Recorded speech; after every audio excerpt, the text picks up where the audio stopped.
A resounding 38-13 defeat, marking their 7th win in the 7 games of 4-0 in the Big Ten play. Behind a surgical performance, quarterback Fernando Mendoza was 24 of 28, passing for 322 yards and 4 touchdowns. Indiana's offense looked unstoppable. The defense, after a shaky start, locked in and allowed just 3 points after halftime. Today on the show, we'll break down how Indiana executed so clearly, how Michigan State's season continues to slip, and what this means for the Hoosiers' national ambitions. This was a performance that shouted Indiana for real. Let's get into it. We'll also be talking about the UCLA game coming up. So let's get into it. Today I have with me my son Chase with me today. We're going to get into it a little bit. Let's talk about some statistics of the IU versus Michigan State game. Go ahead and get into that, Chase. Yeah, wow. It was, if we truly look at it, I mean, it was a really good game. I wouldn't call it like, we destroyed them. I mean, 35-10, yeah. But we really didn't see, much up until the second quarter for Indiana. It was a little bit more than where I thought it was going to be, and I mean, man, Mendoza really popped off in that second quarter. I mean, we're looking at 24 for 28 at 332 yards, 4 TDs. Whew. Yeah, that's amazing performance by him. That was a great job. All around, the 38-13 win for Indiana. Indiana's total yards were 464 yards, passing yards 332, rushing yards 132, yards per play 8.3, 24 first downs, 5 for 8 on third downs, which is amazing. They still continue to have an amazing job on third down, which is huge. First downs, they had 24, 5 of 8, like I said. Fourth down efficiency, we're still having trouble on fourth downs. We're 1 for 2 in this game. But the total percentage for the year, I don't have in front of me right now.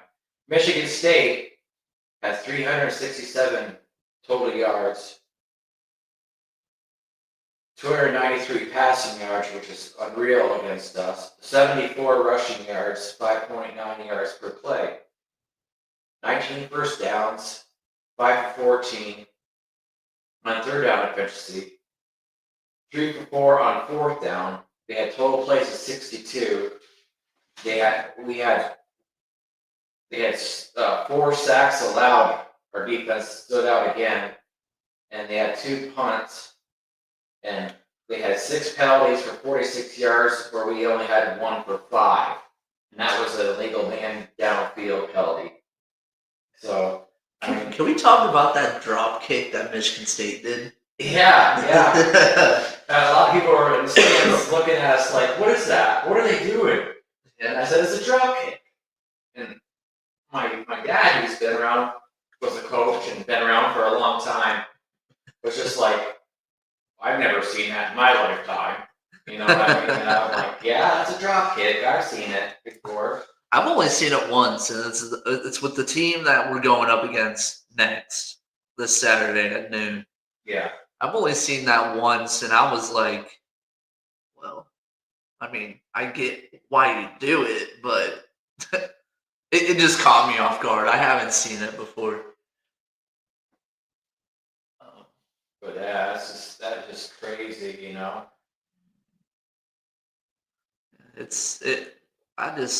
I'm still blown away on that. I've never seen above 300 total yards against us. I'm looking at this now. That's some like granted again broken coverage. Um, Yeah, but in the rushing yards though wouldn't have been that much if it, you know what I mean? We had Yeah. that play when we had our second string in where the uh, guy ran up the middle for a large gain. So the rushing yards wouldn't have been as far as they are, you know.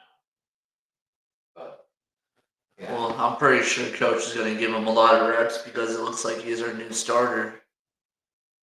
yeah. I don't. I've been trying to think of who we're going to put in there. I mean,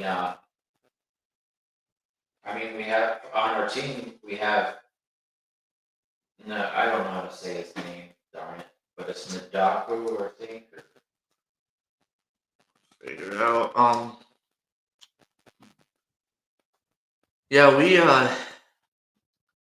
like these games. I I I always say this. We got to really get it handled in the back because one of these times it's gonna hurt us. And I mean it does regardless, but we definitely have to get that sorted with the strong safety and the cornerback communicating because it wouldn't have been that much you know if something was there.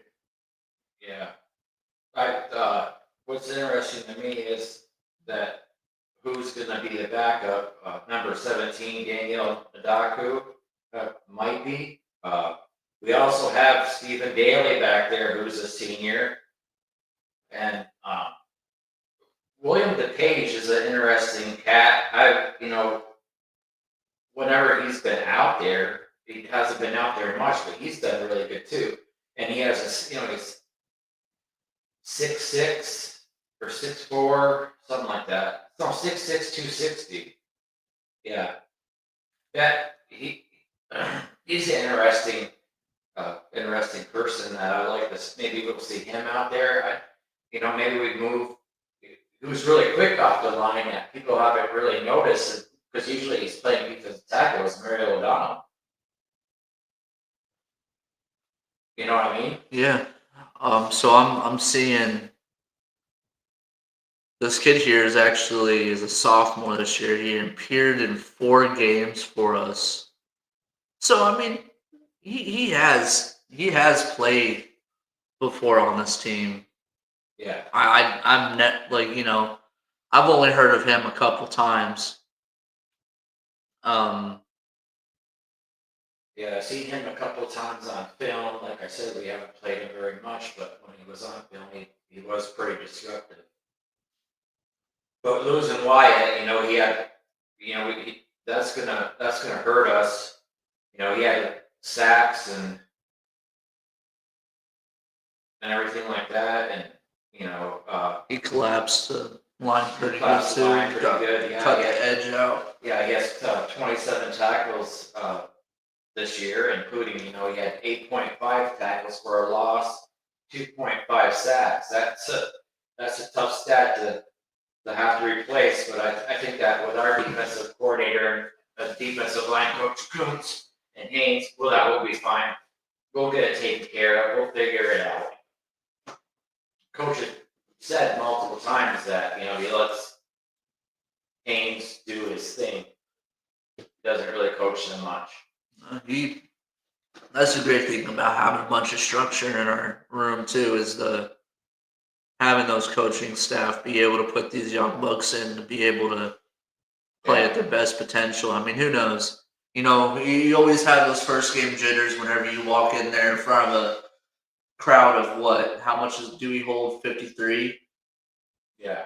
53,000 people, and you're trying not to mess up. Man, my stomach would be rumbling if I was him. Yeah. I'd be, oh crap.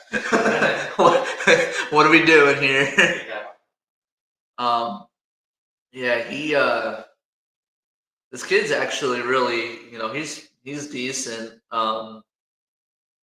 He was tabbed at the number 146 recruit in Georgia by ESPN. Yeah. Played in the 5A region title as a senior. I mean, this kid knows competitive football. Down there, that's all it is all year round is competitive football. So I'm sure the kid's gonna mold into something. I'm calling him a kid. He's probably older than me. No. You don't think so? No, he's much younger than you, Chase. Much younger than me? Jesus. Are you calling me fucking old, you dickhead? I said, you're the kid's probably maybe turning 20 years old. I'm gonna say 21. Maybe 21. He's a sophomore. Yeah. So you're a little bit older than him, Chase, by about 5 years, maybe 6. Stop throwing stuff at me. Okay. God. Okay. That'll be the Pat McAfee show. How's that sound? No. I like Pat McAfee. I like what he does. He really gets the crowds into it and stuff like that. I'm sure if he was watching this now, he'd be proud of me. Yeah. Okay, let's get back on this point, okay? Okay. God help me. Okay. So that's over with. Put Michigan State to rest. We beat them. Now, what really interests me is what UCLA has to bring. I've been watching some film on them. Maybe Thursday I'll have some film breakdown for them. I'm still working on the program, and for the film breakdown, we'll work on that, and hopefully Thursday we'll get that. So Chase, what do you think about UCLA? Man, they started off real rough. They had the coach, all their coaches leave, and then now they're doing good. Now they're 3-0 in the Big Ten. I mean, this is what we gotta look at, and this is how we gotta break it down. Yeah. They have kids on there that will, dismantle us if we don't watch out. This is definitely one of those games that we have to watch out and, put our kids in the film room and watch how it goes. Yeah. Especially, their defense. Man, they look really good on defense. They're strong against the run. Yeah, they are. They are strong. I mean, if we realistically want to look at this, they held Michigan State just 87 rushing yards. Yeah. I mean, if we're also looking at, the average of 36.5 points per game, one of the best performances in the Big Ten. I mean, 353 total yards and 166 passing yards. I mean, I feel like this Nico kid, he's from Tennessee, transferred in from Tennessee, and he can throw that ball. He can toss it like it looks like nothing. Yeah, he can really rip it, that's for sure. And he also has a 13th of the season, I see here. It's 1,355 passing yards. He has 360 rushing yards. And the running back, wide receiver, has 369 receiving yards. So, yeah, I mean, and on film, I was watching them, and they'll use, 3 different backs. They'll do Wildcat, which I was really surprised at,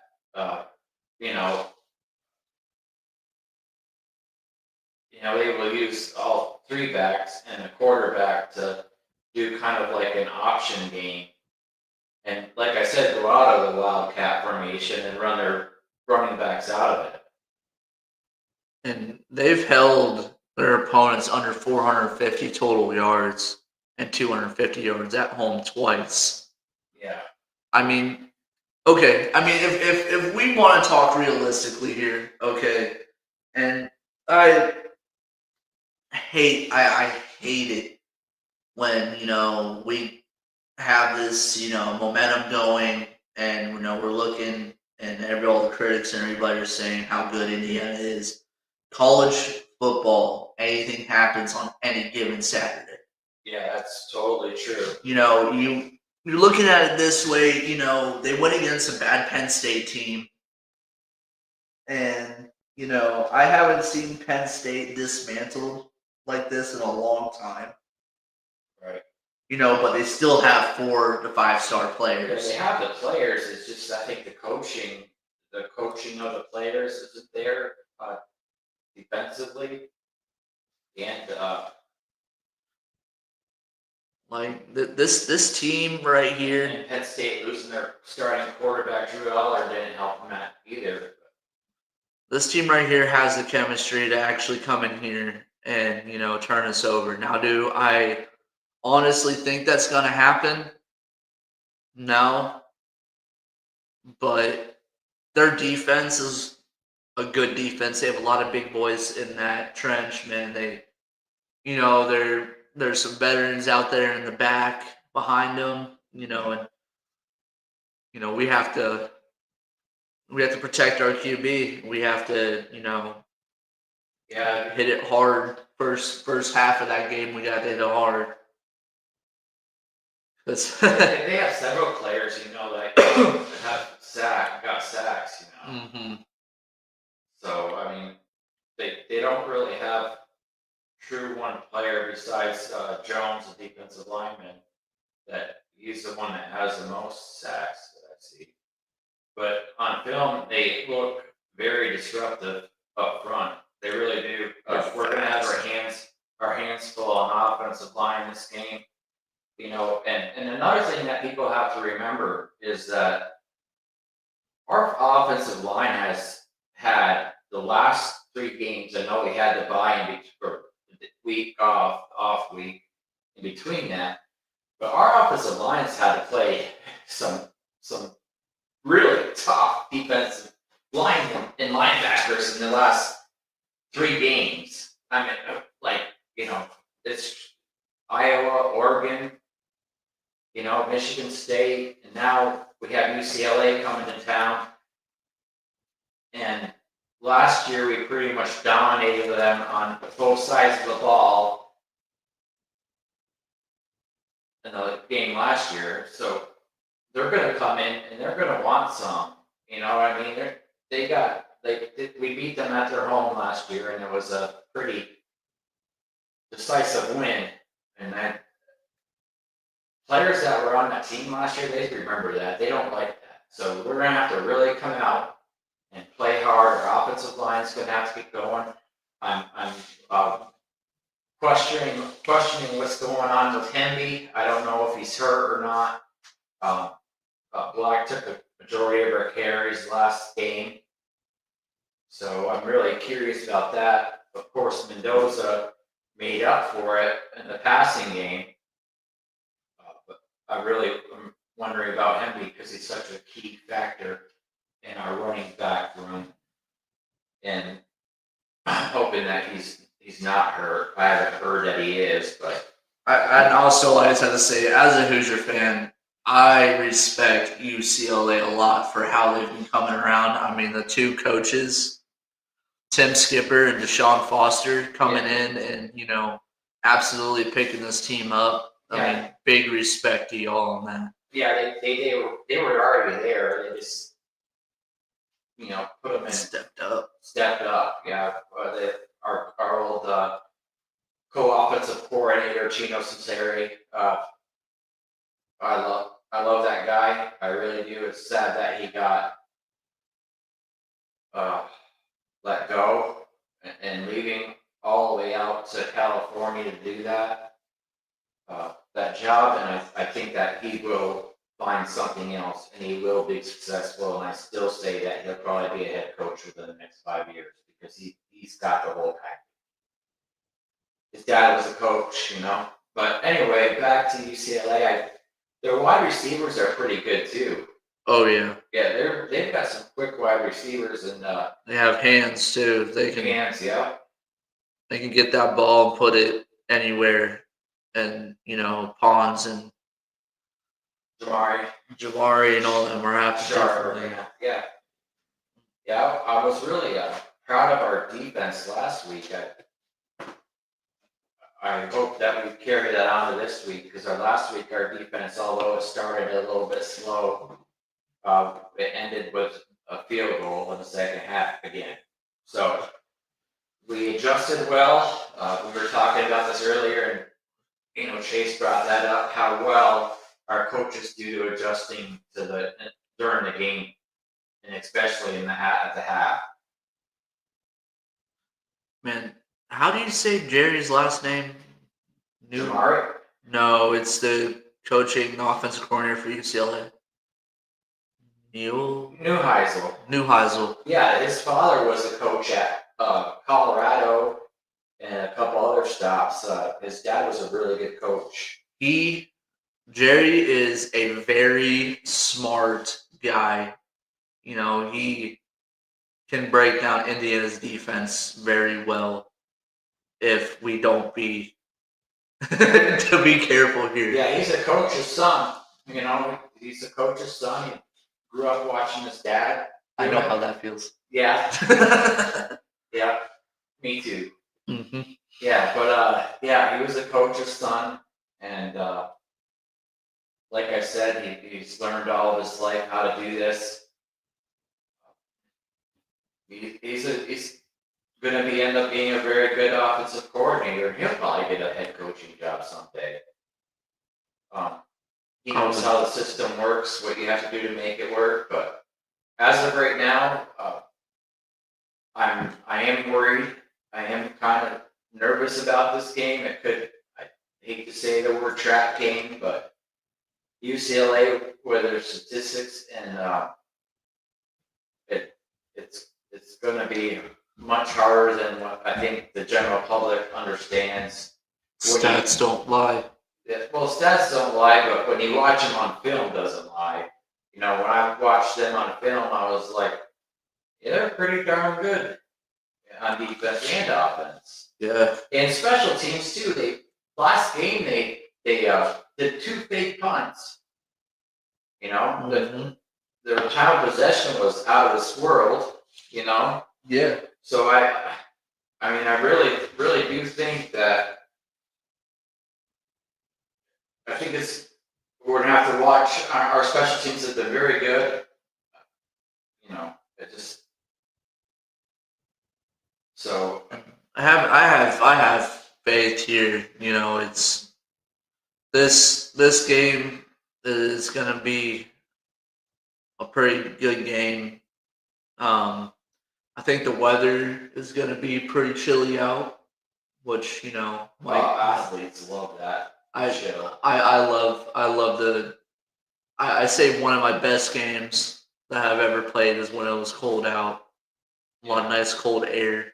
Good breathing. The ball and getting hit kind of hurts a little bit, but I don't think it's to be that cold. It's not going to be snowing. It's not to play in. Still, you go from 77, to rain to we have a 10-degree drop.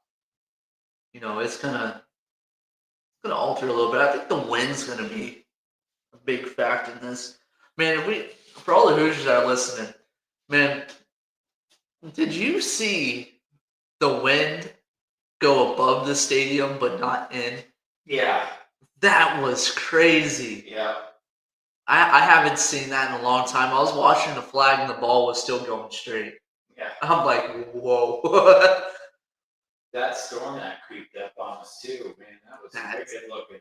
Yeah. I was like, oh. Right? Yeah, it was that was fun. I was out helping some buddies till like 9:30, 10 o'clock last night. They had a couple things happen at their house. But anyway, so with this UCLA offense, we're looking at a high post offense. It's a high post offense is a lot of option, a lot of reads. Which, I'm a defensive guy. My dad's always been an offensive guy. As a defensive guy, it's tricky to watch what's happening because the QB is watching you. So if you make one wrong, you get sucked into the line, the ball's going to go the other way. Right. It's really hard. It's like a Right. 3-man triangle, basically, if you think of it. Okay, so my wide receiver, my slot receiver isn't open. I'm going to give it off to, my running back. Or, my Z is wide open. I'm going to throw it off to him and fake it to the running back, Right. They do the RPO just like we do really well. Yeah, and with this guy from Tennessee, Nico, man, Nico, I'm leaving. yeah, he's been in these kind of games where it's loud. There's a lot of intensity, a lot of movement. He's good at these kind of games. Now it's all about his line that's going to have to be able to hold. And they have some big boys up front. Yeah, their tackle number 77 is definitely penalty prone. The games that I've watched on tape, he gets a lot of penalties, so we could probably try to pick on him. It's true. I mean, if I was defensive coordinator right now, sorry about that. My sister was texting me about my mom who's in the hospital still. So, yeah, but against Michigan State, their team stats are pretty impressive. They had 418 total yards. They had 108 passing yards, 238 rushing yards, 6.2 yards per play, 20 first downs. They were 6 for 13 for third down. Fourth down, again, perfect game, 3 for 3. Two of those were fake punts. So, I might add. They had 2 sacks allowed. They pumped the ball 2 times. Penalties were 8 for 60. That's what I was saying about they had a large number of penalties, and a lot of them were on that tackle 77. So they had +1 in the turnover margin, and their time of possession was 36-24 against Michigan State's 23-36. Now Michigan State did really good against us, I thought. Yeah. For a lot of the game, is keeping it going. The time of possession, keeping the ball going downfield, and trying to take up our time, which was a smart thing to try to do. It's to try to take as much time as they can, get some points, and hopefully play really good defense. They played really good. Michigan State played really good against the run against us. I'm really curious on what we're going to see come this week, because UCLA only allowed 87 rushing yards against UCLA. So Indiana, our offense, I think, starts out a lot. From what I've seen, it's our running game is working out, but it's going to be important to get that running game going. Man, poor UCLA. They have us this week and Ohio State next week. Yeah, they have a tough schedule coming up. Yeah, they really do. UCLA, though, as somebody I'm not taking lightly at all. No, not at all. You can't. I'm looking at, their schedule. If we look at it here, they went against Northwestern, which, Northwestern is looking surprisingly good. Yeah, Northwestern beat them 17-14. UCLA beat Penn State 37-42. UCLA won against Michigan State 38-13.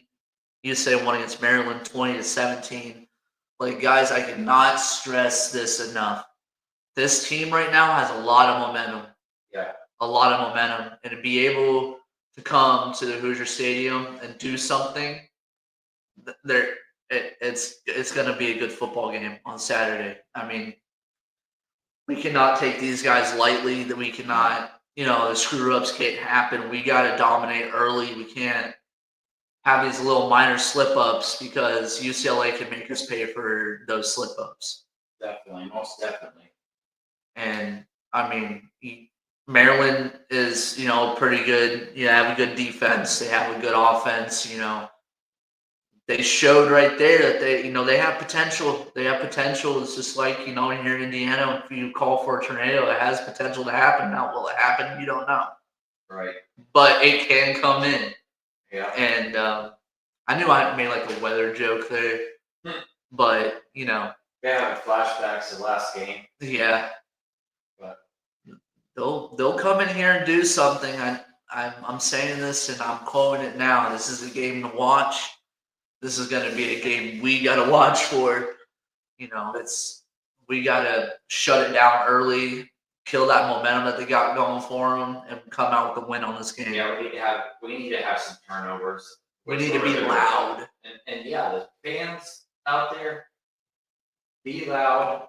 First down, second down, third down. First down is such an important down in football. People don't understand that. First downs is a little bit more important than third down. If you get them in first and long, and second and long, and third and short, it means a lot. I noticed this, and I'm going to speak on it now. I noticed against the Michigan State game, whenever they had that run, that was like a 15-yard run. Yeah. Everyone was being loud. And we had that little slip up. Everyone went quiet. Right. No, we have to get right back up, just like them players do. Those big boys out there playing the game. We are the 12th man. Yeah. We are the ones that are going to make the momentum shift in this game. Right. So we got to get up. We got to get loud. We got to keep moving forward. Man, they don't know what to do with loud. They don't. Yeah. Their offense has only played at Penn State, who what is very loud. We have to be loud. Right. We're not as big as Penn State, but we can be loud. The way that, the Hoosier Stadium was built, it's a dome. Yeah, acoustic. And it will rattle their ears. We just have to get up, get loud. Everybody, student section, I praise y'all. Yeah, they've been amazing. I praise y'all. An alum and everybody that came, all the old timers that's been here forever. We just have to get up and get loud. This could be, critical to our game, and we need to do it. Yeah, it's really a swing. It's really a swing game for us too. I mean it's one of those games where a lot of the country's saying, I wonder if UCLA is going to beat Indiana. And then they can go and say, well, Indiana wasn't that good. The team they played before wasn't that good. The Big Ten's not that good. But this is the kind of game where you have to go in and take over the game. And I mean, some of you guys have been waiting, 30 years? I've been waiting 30 years. That lady in the end zone was a ticket holder for 80 years or something. Yeah. 100 years old. Wow. Holy cow. Well, this is my thing. She's over there watching it in the old field. Yeah. The old ball field where the quad is now, off of 10th Street. Yeah. Jeez. I'm just saying this now. We're ranked number 2 in the country. Would I ever think that this would ever happen here in Bloomington, Indiana? No. This is the reason why on Saturday you need to come in and lose your voice. Yeah. Because this could be huge. We take this against UCLA at our home. We're ranked number 2. We be loud. And we keep moving forward with this. We're going to see ourselves in Indianapolis in the Big Ten championship game. Yeah, one game at a time, Chase. Man, I'm hyped about it because I love what Indiana's doing here, but we have to be focused on this game. You're right. One game at a time, like Coach says, one play at a time. you know. I want In fact, I probably end up playing that soundbite of his here for you. Let me get it up really quick. But yeah, one game at a time. UCLA is a very good team. Uh, I really truly think that they might end up becoming one of the four that get up there. They might. I mean, it depends what happens. And trying to get this up here. I'm trying to find it, but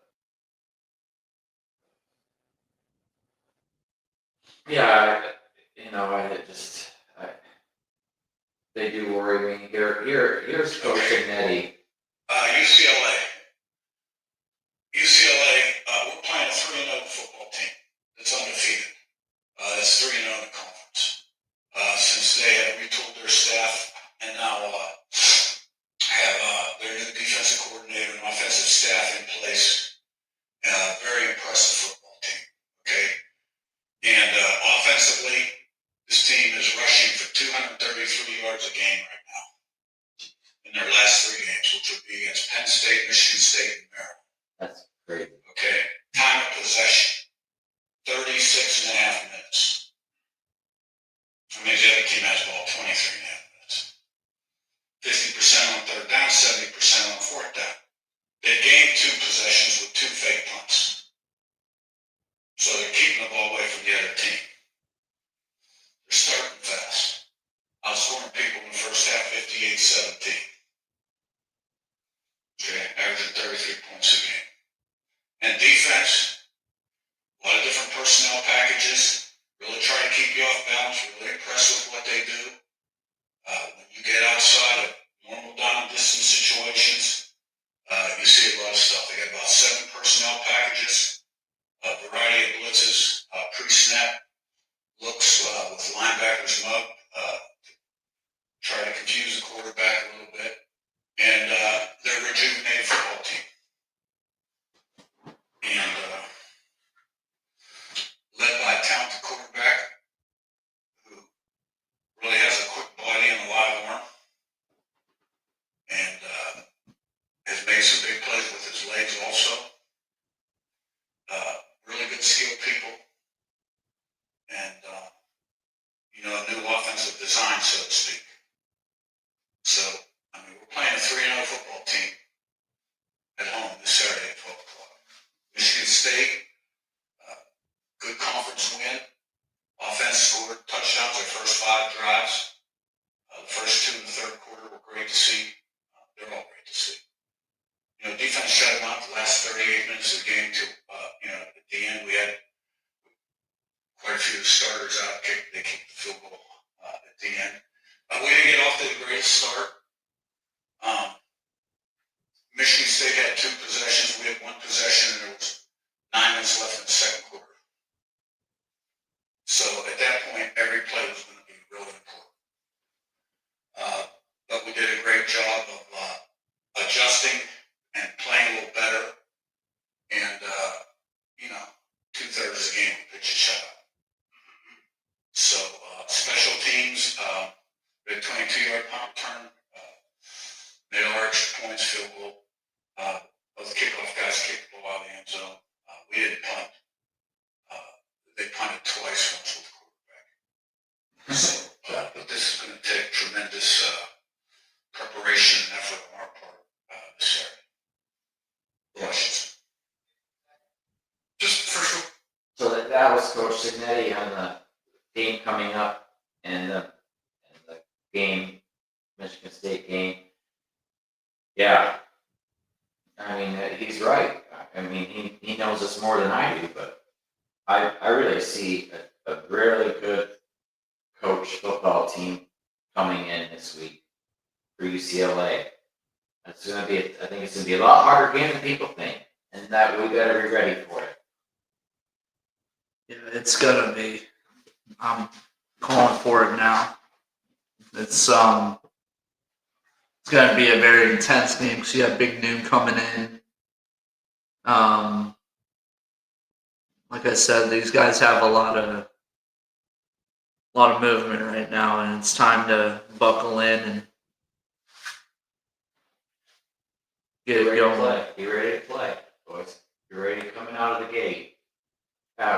Fans, also I like to say, please try to get into the stadium quicker because, before kickoff, I mean, half the stadium was empty.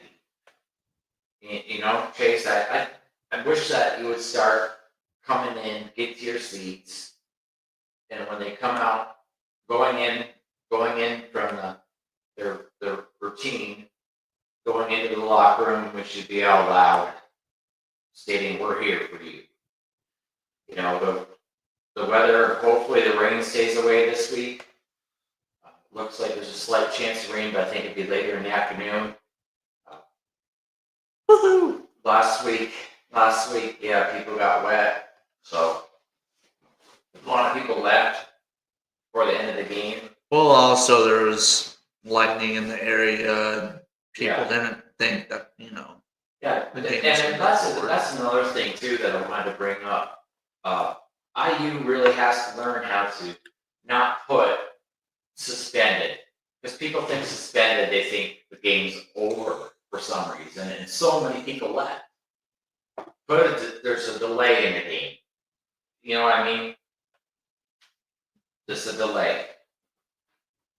But Yeah, let's see. I definitely say get a good sweatshirt on, a comfy one, because it's gonna be a little chilly for some of our upstaters and whatnot. The weather's gonna be beautiful for y'all. yeah, Um, like the huge New York crowd that is here because of a lot of us come that were transferred here a long time ago. yeah, so we're looking at by big noon, whenever they start broadcasting, it's gonna be about 45 and cloudy. By game time, we're looking at about 50. Yeah, It's gonna be 57 is gonna be a high, and that's probably by the time we're gonna be getting out of there. But yeah, it's gonna be a beautiful, beautiful day for me at least. I'm a little mix of both from Indiana blood and New York blood. We're looking at some 3 to 6 mile per hour winds, which is gonna be great. It's gonna be a beautiful day that day for some football. how many mile per hour winds? 3 to 5. Oh, 3 to 5. Like I said, 36. I was like, holy cow! I didn't see that. No, I would have brought my wingsuit if that was the case. I'll watch the game from up top. Yeah. Yeah, but IU doing the traffic thing again. They had officers posted supposedly up in the high areas to do the traffic control.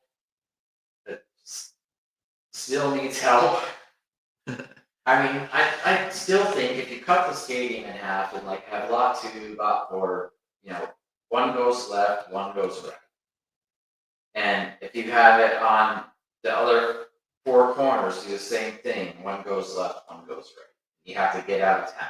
That, 4 lanes, get out of here, go.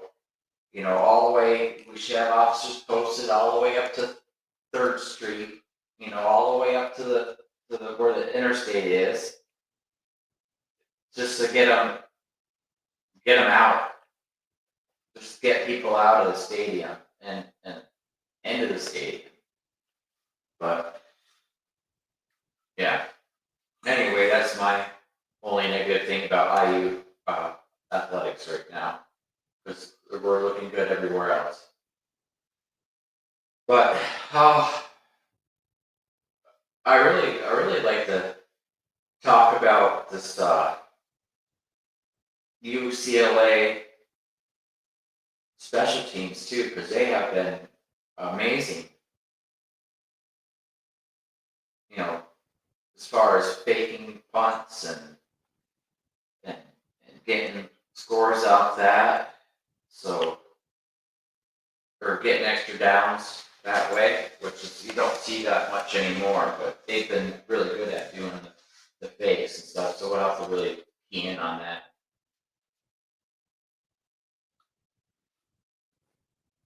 But yeah. Well, anyway, I think we're gonna end this now. we've been on here for 45 minutes or so. I usually like to stay about an hour, but until Thursday we'll be trying to get some film up there so you guys can see on film what I see and what we see. So probably be back Thursday, hoping at 11 o'clock. Try to be here, like I said. Mom is in the hospital still. Love you, Mom. Love you, Dad.